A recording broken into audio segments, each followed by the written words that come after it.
guys, this is problem 71 of Neetcode 150 permutations. So we're going to be given an array of nums of unique integer, and we have to return all the possible permutations in any order possible.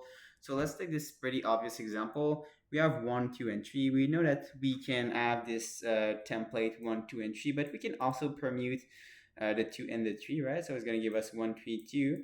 And after this, there is not any additional combinations we can do if we keep the 1 at the first position. So we're going to move the first position number to another one. So we're going to say that we're going to start with 2. And with 2, we can do 1, 3 as the second and third value, or we can have 3, 1 as the second and third value. And then we are going to do pretty much the same concept with the 3. So we have 3, 1, 2, and now we have 3, 2, 1. So let's see on the board how we can solve that. We are going to use a backtracking algorithm to solve this. So first, we are basically just going to say the logic will be add a number if it is not already in it. Okay. So when we have our 1 here, we're going to add it to as the first possibility. And now we want to keep going. So we're going to say if the value is not in if the value is not in the partial solution, which is currently holding a 1, well, do not add it. Otherwise, keep looping through the array. So we're going to go see 2, and 2 is not in it. So we are going to add it. And then we are going to go see our 3, right? Because we're going to go through 1, but 1 is there. We're going to go through 2, but 2 is in there. So we're going to go add our 3. Okay. The next thing we're going to do is to check if 1 is already in there. It is 2 already in there? It is 3 already in there? It is. So we're going to add our 4. All right, and now this is where the backtracking starts, because when we return our functions, right, so we know that when our partial solution here or first permutation works, we know this when it has the same length of the original array. So once this is done, we can actually start backtracking again. So we're first going to start by popping the top value, which is 4. We're going to pop that out. But then we can't add a value that hasn't been already added. So we won't have an additional solution. So we're going to pop our 3 again. And now with our 3, we are going to add our 4. Okay. So I'm just trying to explain how recursion itself works. It is not necessarily an easy challenge. It is not necessarily something easy to conceptualize at first, but it is really how it works. So we are going to then have a 4 and a 3. And once we reach the bottom, we are going to start a recursion on this call as well. So we are going to backtrack. We're going to pop this out.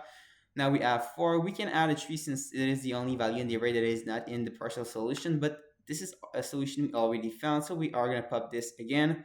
And from this, there is no value that, or no other solution that we haven't done yet. So we're going to pop that too, and we are going to keep moving. So we're going to add another value than 2. So we're going to add 3, and on, so that we are going to go see for every single value, every single possible permutation, and we are going to do this for every single value in the array that we are given. Okay, so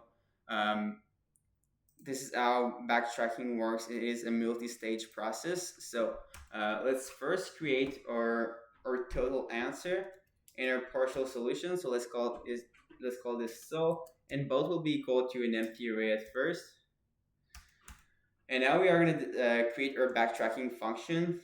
So we're going to use recursion. So let's just call this backtrack. And we don't need to pass any values. Our clue to know if we have found a partial solution is to know if the length of this partial solution is equal to the length of the nums that we're given. If this is the case, we know that we want to append this to the answer. So we're going to say answer.append, and we are going to add sol, but we have to add a copy. So you either say it's copy like this, or you can use a pretty fancy way where you just do sol and like that, and it works. So all right, then we have to return the call. So we climb back to the surface layer.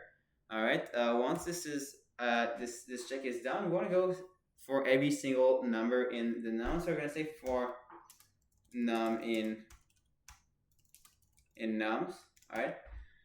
And initially, we want to check if the num is already in the sol. So we're gonna say basically that we want to do our next things only if that num is not already in the sol. So we're gonna say if num not in sol.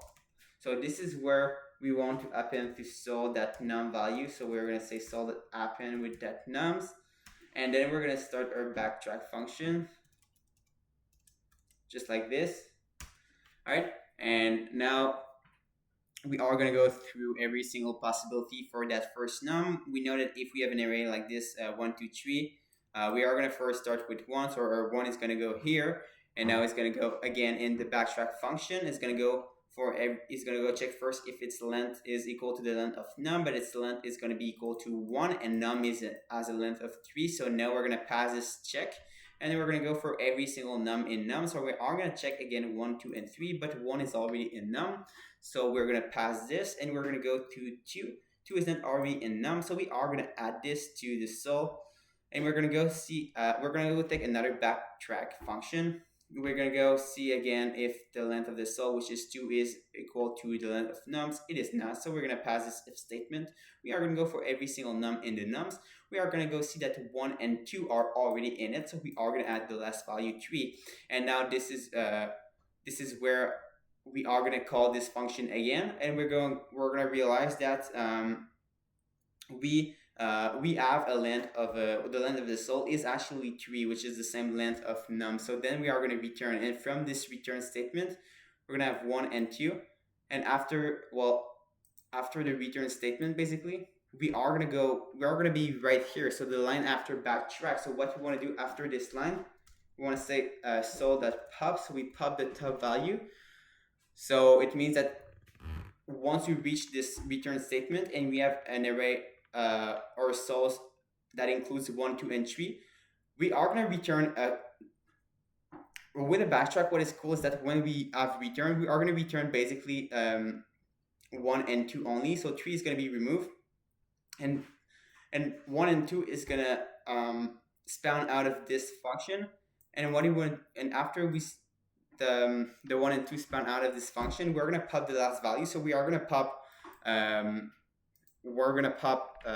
2 in it, and then this is where we are going to start our function again. So for each num in nums, and now instead of adding a 2, we are going to add 3. So we are going to have an array of 1 and then 3, and then this is where the loop starts again, and we're going to call another backtrack, and we're going to go for every single num in nums, and we are going to realize that 2 is the only number not already in num, so we are going to add this 2 to it. So this is a pretty clean and neat recursive function for this problem. So once this is understood, we can actually call our backtrack function just like this, backtrack, and we can return the answer. Okay, so this is the algorithm. Let's test this out, and it works awesome. So I hope you learned from this video, and I hope to see you in the next one.